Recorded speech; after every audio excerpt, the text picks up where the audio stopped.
Getting familiar with TFT is one of the most exciting parts of the game. There are new synergies to explore, new champions, and new compositions. However, getting familiar with a new set can be a little tricky, so I got a bunch of tips for you that work really well at the start of every set, and since set 4.5 is coming out tomorrow, I'm going to give you guys 6 tips for climbing in the beginning part of this set, with the 5th one and 6th one probably being the most important. Tip number 1, it's going to seem really rudimentary, but I've heard of many challenger players not know many things while playing on the PvE, and this is read every champion ability. For example, did you know that Aurelion Sol's second spellcast deals bonus damage and that you pretty much need to be playing the mage trait if you ever go for an Aurelion Sol comp? I've actually heard of 3 different top 100 players who did not know this at all. And all of this can be learned just by simply reading all the abilities. Along with abilities, you need to look at champion ranges too. I've seen a lot of players, they put Kayla in the back line. However, they put other range units surrounding her to protect her, and then at the start of the fight, she can't hit anyone because she's stuck because she's out of range of enemy units. When Kayle's your primary carry, that's going to hurt you a ton. Lastly, you'll want to see how targeting priority works. For example, they've been changing Brand's targeting around from highest attack speed to highest health, and Aurelion Sol always hits the furthest target, so this is super important when you want to look at things like positioning. The next tip is also information based, but it's more for your mental state rather than the actual game mechanics. What you want to do is plan before you play every day. Every day a new meta pops up because all these strategies, they're not very optimized quite yet, so there are going to be a lot of up and downs for you during your climb. What worked yesterday might not necessarily work today, so every time you play a game, you need to pause for at least 1 minute and just reflect on what happened and try to think of things that you learned from that game that were different from what you thought was previously in the meta. This is contrasted to the people who are just going to be playing 50 games right as a set comes out, as those players, even though they're going to be getting a lot of repetitions in for practice, if you just mindlessly do something, you won't absorb all the details, which in the long run makes you a worse player. Tip number 3, try out new builds, but also have backup plans. If you really want to force a new champion such as like Tryndamere carry, Aurelion Sol carry,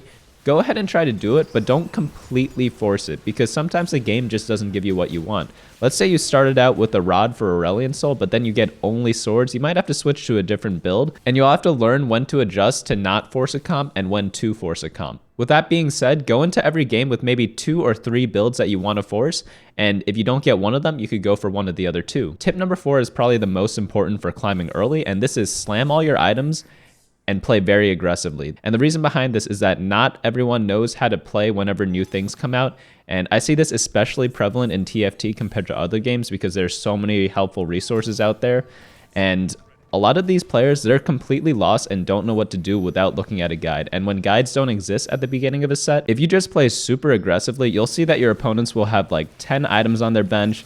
You'll see that they're still trying to force this one carry when they don't have the optimized team comp for it. So even if they hit it, the power spike isn't as big. You'll see people greeding a lot and trying to hit level 9, trying to get some legendary builds. If you just play super aggressively, you completely knock all of these players out. And in previous metas where everyone's playing optimized comps, you might get like a top 4 if you play this way. But in the beginning of the set, you might get top 3s or top 2s by doing this, just because you'll have so much more health than your opponents. Combine that with the fact that your opponent's dream builds are not very optimized. They're not going to get a big power spike and eventually outscale you because they're just going to be on 1 life. Tip number 5, focus on yourself and watch your fights very closely. So the first part of this is pretty obvious. If you're playing TFT, play TFT. Don't play FT with Netflix on the side while playing Raid Shadow Legends on your phone. Like, when you're playing TFT, just stick to TFT if you actually want to get better. If you're just having fun, do whatever you want. Some people enjoy the games more that way. Personally, for me, I'm often like cooking when I play TFT, so I'm running back and forth between my turns a lot of times.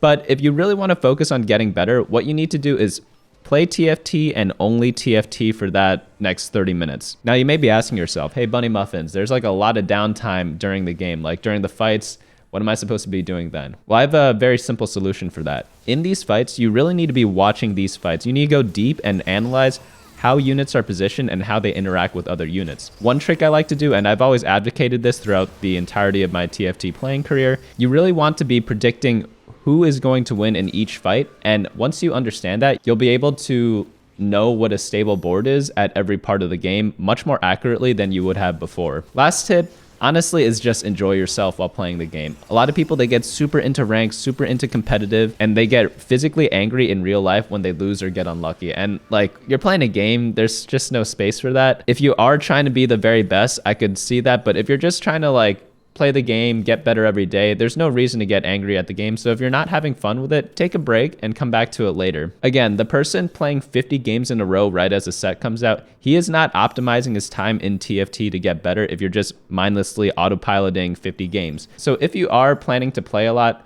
make sure to take a couple breaks here and there to reset your mental and to think about what other strategies are introduced from your opponents and what adjustments you can make to your current strategies. Again, in the beginning of the set, for like the first 2 weeks, no composition is going to be optimized. There might be like 1 out of 10 that might be optimized, but it's really hard to know which one that actually is. The reason behind this is that it takes a lot of time for the meta to develop, and it takes a lot of time for a player to truly master that composition. Compare this to the middle of a set where you can watch one person play an optimized composition and then just learn it in a couple games. This is the equivalent to like doing math homework, looking at the answer sheet, and then trying to do the equation. At the beginning of the set, you don't have that answer sheet in the back, so it's going to take you a while longer to actually figure out how to play the game. But the good news is that this is true for all your opponents. That's it for me. I wanted to keep this short because we have a lot more content coming in later. But if you are new, go ahead, hit the subscribe button down below. I'm going to be posting tier lists and composition snapshots every single week of the set. So if that's something that's interesting to you and you want to get better at TFT, go ahead, check out all the links below. And apart from that, our Discord is very active in terms of getting better at TFT. There are tons of players, all levels. I guarantee you there's a player your level in our Discord that you can talk to and try to strategize with and see what they're doing to climb, what's not working for them, what is working for them. There's also my website, which is going to have a lot of helpful resources once the set actually comes out. So go ahead and check all that out, as it has the convenient benefit of supporting me greatly too. But yeah, apart from that, I'll see you guys next time.